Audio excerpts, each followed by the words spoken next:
Right, boys, here we go. Take it in as you see it, as this is the last time you're going to see this thing in this condition, in this shape, because she is coming apart today. So you guys remember the blue Chinese ATV that I got last summer? Well, I did get it running, and we actually did drive it for a little while. There was lots of valve chatter from the engine. It smoked quite a bit, so I decided, what the hell, I'm going to adjust the valves. Well, guys that work on lawnmowers all their lives probably shouldn't work on ATV motors, because I completely dicked this thing. Basically what happened is I followed a how-to online on trying to adjust the valves, and I must have jumped a tooth in the process of doing it. I must not have done it right, obviously, because I am holding the exhaust valve, and you can see that inside of this head right here got marred up pretty bad, as well as the piston. That thing got just beaten on. You can see the dig marks all in there. So the top half of this motor is completely screwed up. I could probably rebuild it, but it's going to be expensive because, you know, ATV parts are kind of expensive. So I'd rather just wash my hands and be done with it because it's smoked anyways. I don't know. I'll probably end up selling the motor as a parts motor online to somebody. I don't really want or care to have it anymore. But we're going to, you know, take lemons and make lemonade. I'm going to pull the front suspension, steering, brakes, tires, all of that, and that's going to go onto the Pinto. And we're even going to go as far as to take the rear swing arm suspension and put that on the Pinto as well. So we're going to have a full suspension off-road racing mower, essentially. Maybe like a rally mower. I don't know what you want to call it. It's going to be kind of a Frankenstein build. But can't use this rear axle. A couple of reasons. One, the hub is actually welded to the axle. I had to do that because the old hub splines were completely chewed up, so I couldn't use them. So I welded the thing on, which worked great for what it was. Until the engine shit the bed on me, or until I killed it, let's just be honest. But basically this rear center section is going to come out. We're going to use just the metal of the swing arm and the shock, and I'm going to use go-kart parts and a 1 1/4 inch chromoly tube axle to rebuild the basically the rear drivetrain. Probably put my own brakes on, stuff like that. I'll have to do different rims and tires because this is all metric. Unless I can find hubs that fit the metric bolt pattern of this rim and has a standard 1 1/4 inch bore on the inside. So I don't know, my chances of that are probably not very good. Now there is kind of a moral dilemma here. How far can you go with something like this and still consider it a lawnmower? It is going to be a lawnmower frame. It's going to have the same seating position as a lawnmower would. And, you know, the hood is going to still be original. Other than that, I'm not reusing many of the actual original parts. But back to the moral quandary. How can you call it a lawnmower if it's, you know, not really a lawnmower anymore? Well, I'll remind you of this thing.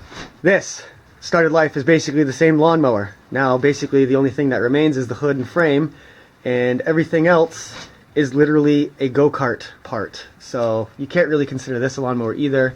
And I know I'm going to get a bunch of people saying, well, it's not really a lawnmower anymore if you're bolting all this shit to it. And I agree with you. You're absolutely right. But I really don't care either, because I have never really seen anybody put full suspension onto a lawnmower like this. I'm sure someone has done it somewhere, but yeah, I don't own it, so I'm going to build one.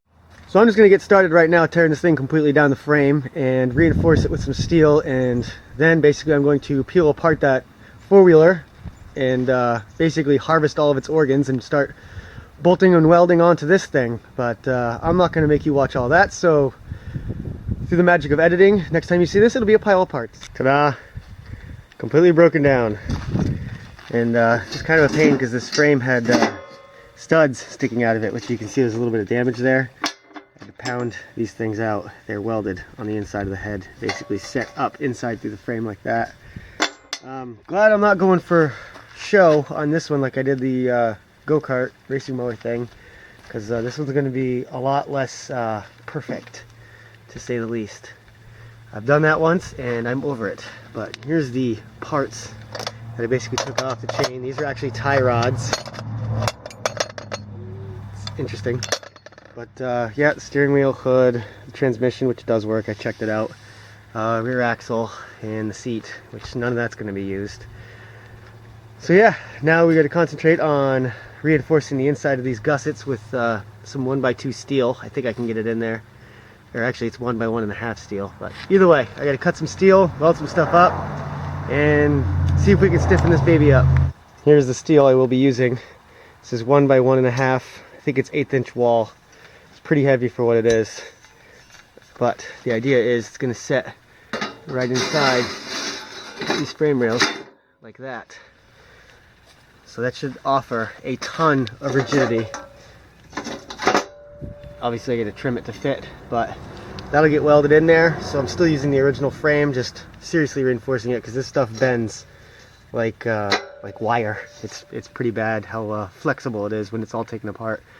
And I really don't feel like riding 30 miles an hour and jumping something that basically has the structural integrity of a rubber band. So I'm going to be reinforcing this a lot. Well, here we go. It's a little bit of progress for you. Not as far as I wanted to get. A lot of welding here. As you can see, I plug welded all the holes that I basically punched out the little studs. And I did get the steel in there, both sides reinforced. You can just see the size difference, the gauge. So definitely a lot stiffer. Welded it up into the front end. I left the bolt holes open because I'm probably going to stick the hardware back through.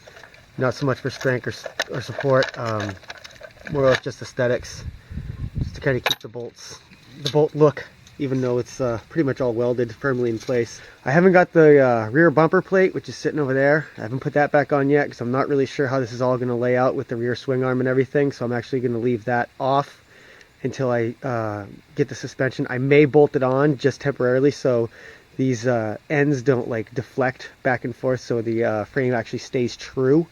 So I'm going to go ahead and clean some of this stuff up. It's getting a little chilly and breezy out here, and well, to be honest, I want to try to get some video edited tonight, which takes a while. So hopefully I can get some stuff done in the house and get you guys this video as quickly as possible. I'm going to try to work on this thing every week, so hopefully it goes a little quicker than it did today. I got a little distracted here and there, so I wasn't able to work on it as quickly as I wanted to, but once I get the frame laid out, that's when the fun stuff happens. I get to go chop up that old ATV over there and try to Frankenstein some parts together.